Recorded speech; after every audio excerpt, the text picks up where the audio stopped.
Dan tak lupa pula yang sangat kami cintai, yang sangat kami sayangi dan kami banggakan, santriwan dan santriwati Pondok Pesantren Rahmatul Umami yang selalu dirahmati Allah. Amin, Allahumma amin.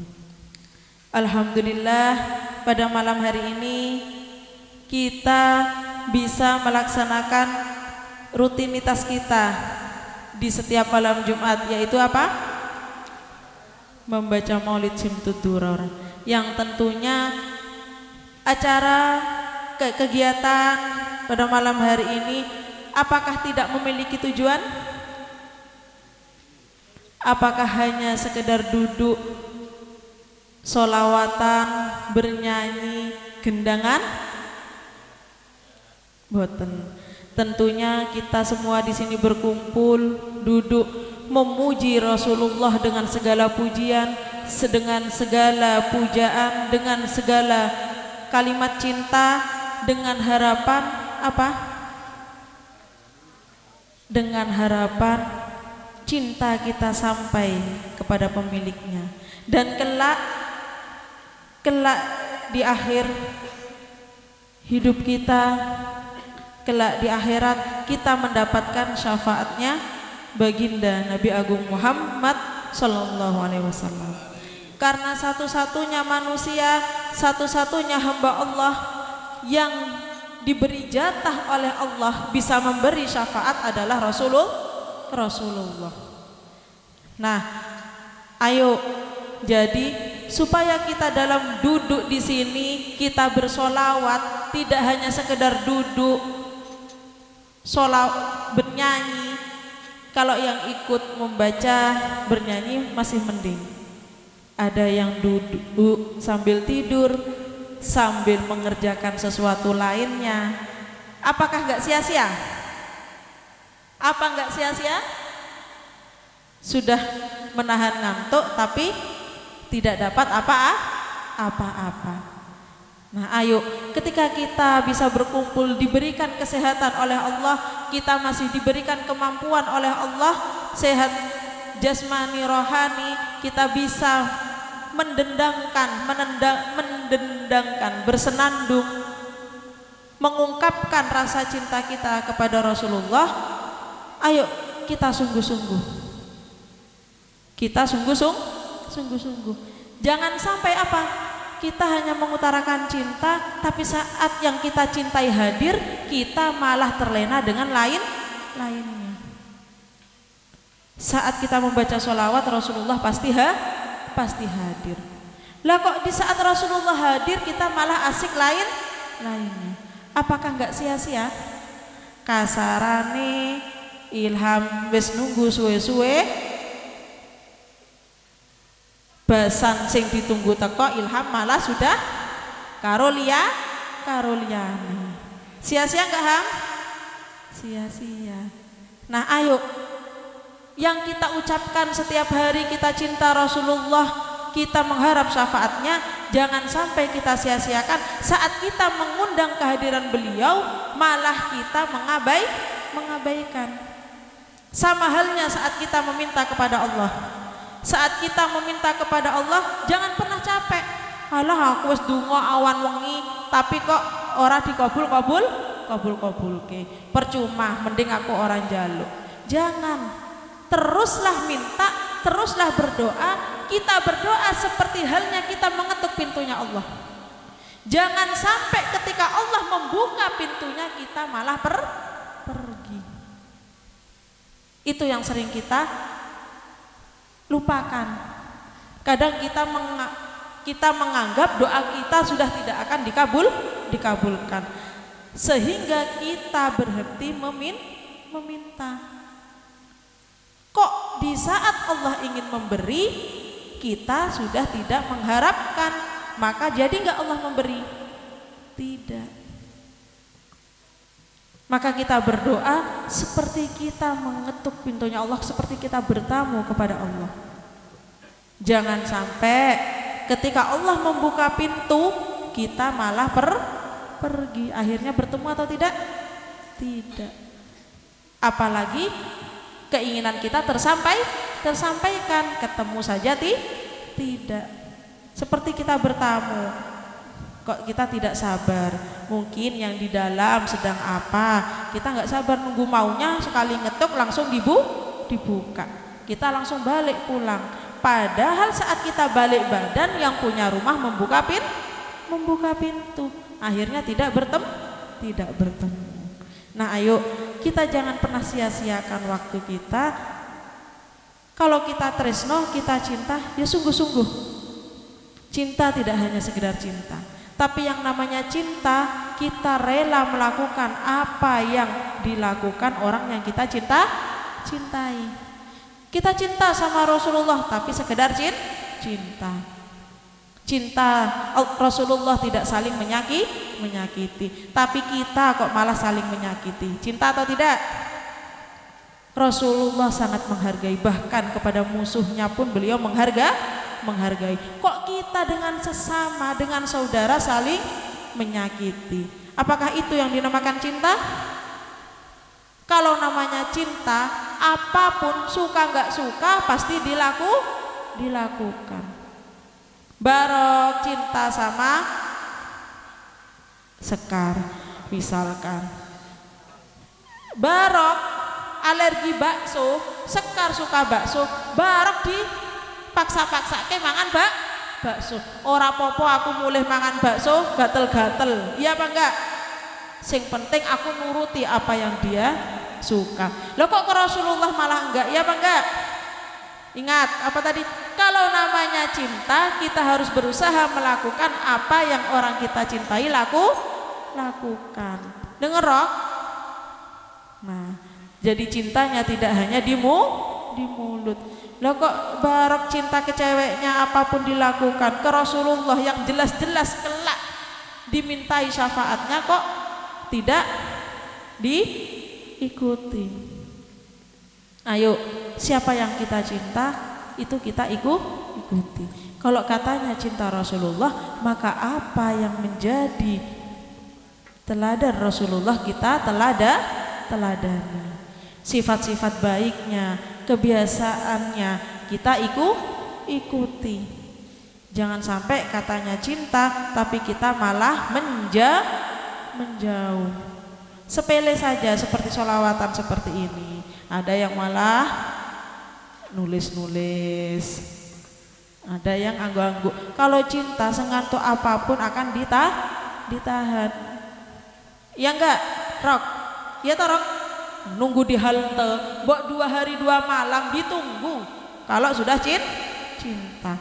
Nah kok sama Rasulullah yang jelas-jelas kelak bisa mensyafaati kita malah kita tinggal. Ayo jangan sampai Rasulullah hadir wis jejer karo Septine malah ngorok. Sia-sia apa enggak? Gelo apa enggak? Gelo. Yuk kita tanamkan dalam hati, kita renungkan. Sholawat itu maknai satu persatu. Enggak bisa memaknai semua. Yang kalian tahu kosakatanya, kalian hafal, kalian sambungkan. Ya. Maulid Simtuduran itu isinya adalah apa? Pujian, ungkapan cinta. Untuk siapa? Rasulullah. Santri putri sebagai kaum wanita, siapa tahu yang bisa diikuti? Ayo, ada istrinya Nabi Muhammad, Sayyidah Khadijah, ada Sayyidah Fatimah. Kalian cari tahu bagaimana kehidupannya Sayyidah Khadijah, bagaimana kehidupannya Sayyidah Fatimah, kalian ikuti.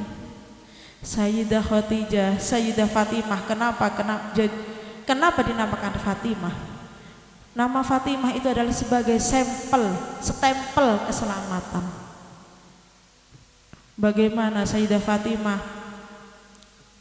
jangankan bertemu seorang laki-laki, beliau setiap harinya menyendiri karena apa? Menghindari maksiat. Lah kalian ingin mengikuti jejaknya Sayyidah Fatimah, ora diparani marani. Santri putra di atas, kalian malah nyeluk-nyeluk di bawah. Sudah sama atau belum?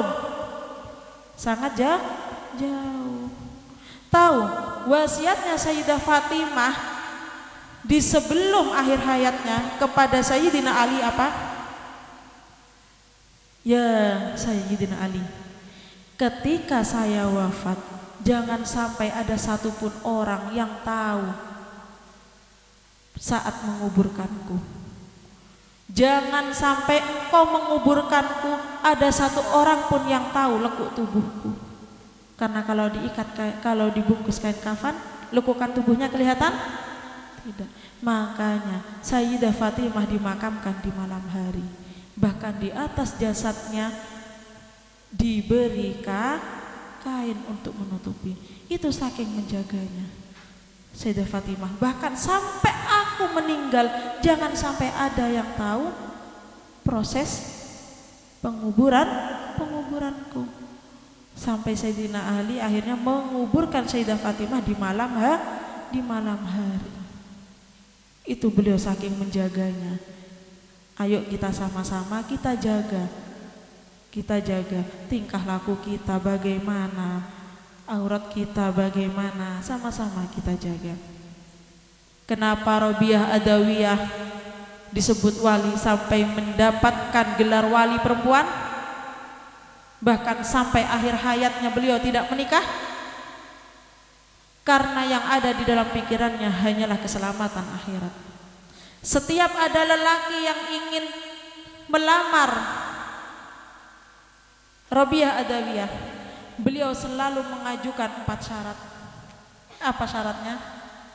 Kamu boleh menikahiku, tapi kamu harus menjamin 4 hal. Apa 4 hal itu? Yang pertama, kamu harus menjamin saya di saat saya wafat, kalimat yang terakhir terucap dari bibirku adalah lafaz la ilaha illallah. Dan syarat yang kedua apa? Syarat yang kedua adalah ketika aku di dalam kubur, kamu harus bisa menjamin kepadaku saat ini juga. Kalau kamu menikahiku, kamu harus menjamin di dalam kubur aku bisa apa? Menjawab semua pertanyaan malaikat. Syarat yang ketiga, ketika kamu ingin menjadi suamiku, maka kamu harus bisa menjamin aku akan menerima rapot amalku dengan tangan kanan. Dan syarat yang keempat, kamu boleh menikahiku, tapi kamu harus menjamin kelak saat aku akan melewati jembatan Shiratal Mustaqim, kamu harus menjamin Allah kuatkan kakiku, Allah kuatkan langkahku untuk bisa melewati jembatan Shiratal Mustaqim. Itu 4 syarat yang beliau ajukan kepada siapapun lelaki yang ingin menikahinya. Apa kata lelaki itu? Kamu gila. Kamu mengajukan syarat yang bahkan Nabi pun tidak akan bisa menyanggupi. Kamu kenapa mengajukan syarat yang bahkan Nabi pun tidak akan bisa menyanggupi? Siapa yang bisa menjamin? Kamu akan meninggal dan mengucap lafaz terakhir la ilaha illallah. Gak akan ada manusia yang berani menjaminnya. Maka Robiah Adawiyah menjawab, nah itu, bukankah tiada manusia yang hidupnya hanya disibukkan dengan 4 perkara itu? Ada enggak? Enggak. Padahal tujuan kita hidup adalah bagaimana kita menuju ke 4 hal itu. Iya apa enggak? Bahkan kita pun di sini yang duduk di sini lupa tujuan kita hidup apa. Iya? Tujuannya hidup pingin kaya, punya ini, punya itu, sampai lupa akhirnya tuh bagaimana. Akhirnya yang didekatkan hanyalah dunia tanpa diimbangi dengan akhirat. Nah itu bagaimana yang ada di pikirannya Robiah Adawiyah, yang ada di hatinya, yang ada di mulutnya, yang ada di matanya hanyalah zikir, hanyalah Allah. Nah ayo kita sama-sama, kita perlahan-lahan kita ikuti. yang para lelaki, ayo bagaimana supaya kelak bisa menjamin keluarganya semua bisa dibawa ke surganya Allah. Yang perempuan santriwati, ayo bagaimana caranya kita bisa mengikuti jejaknya Sayyidah Fatimah, Sayyidah Khadijah, Robiah Adawiyah. Ayo. Bahkan Sayyidah Fatimah pun pernah menangis di suatu malam. Kenapa? Beliau menangis sesenggukan. Setelah ditanya, "Ya Sayyidah, kenapa engkau menangis sesenggukan?" Apa jawaban Sayyidah Fatimah? "Aku memikirkan anak cucuku. Karena suatu saat anak cucuku akan ada yang mengikuti jejaknya kaum Nasrani. Dia akan berpakaian dengan terbuka auratnya. Dia tidak takut lagi dengan bertemunya selain muhrim. Nah, siapa yang dimaksud anak cucunya itu? Kita. Sampai beliau sudah menangisi kita di zaman dahulu. Nah, ayo kita sama-sama kita perbaiki kehormatan kita jaga. Apalagi sekarang, ayo anak putri banyak yang malah menghampiri anak putra. Nah, ayo kita santri. Jangankan mencapai taraf Sayyidah Khadijah, Sayyidah Fatimah, di taraf santri yang taat pun kita masih jauh. Kelak yang bisa mensyafaati kita para perempuan, kita berharap ada di barisannya Sayyidah Khadijah. Karena Sayyidah Khadijah adalah wanita yang pertama kali masuk surga dan sudah Allah janjikan surga. Bahkan karomahnya Sayyidah Fatimah sama dengan Rasulullah. Ketika kita membaca qasidah Khadijah, ada qasidah Khadijah, itu banyak anak kecil yang bersaksi selama ini. Ketika qasidah itu dibacakan, Sayyidah Khadijah itu datang, bahkan mengusap rambutnya anak kecil. Ketika qasidahnya dibacakan, sama dengan Rasulullah. Ketika kita melantunkan sholawat, Rasulullah hadir. Ayo jangan sampai kita ketika Rasulullah kok hadir malah kita abai. Rasakan, tanamkan dalam hati. Kita bayangkan Rasulullah hadir, satu-satunya manusia yang kelak bisa mensyafaati kita. Untuk mendapat syafaatnya Rasulullah, mencapai syafaatnya Rasulullah, kita lewat siapa? Lewat guru kita. Kalau mau langsung dari Rasulullah jauh. Jadi Rasulullah besok menggandeng beberapa sahabatnya menggandeng beberapa para alim ulama menggandeng para murid-muridnya, nah kita ikut di belakangnya. Makanya kalau kita mencari guru yang harus sambung hatinya dengan Rasulullah, cintanya dengan Rasulullah. Karena lewat perantara, nggak bisa kita kalau langsung ke Rasulullah jauh.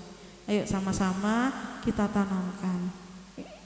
Jangan sampai Rasulullah hadir malah suruh melihat kita tidur, melihat kita ngobrol, bercanda. Sudah? Shallu ala Nabi Muhammad.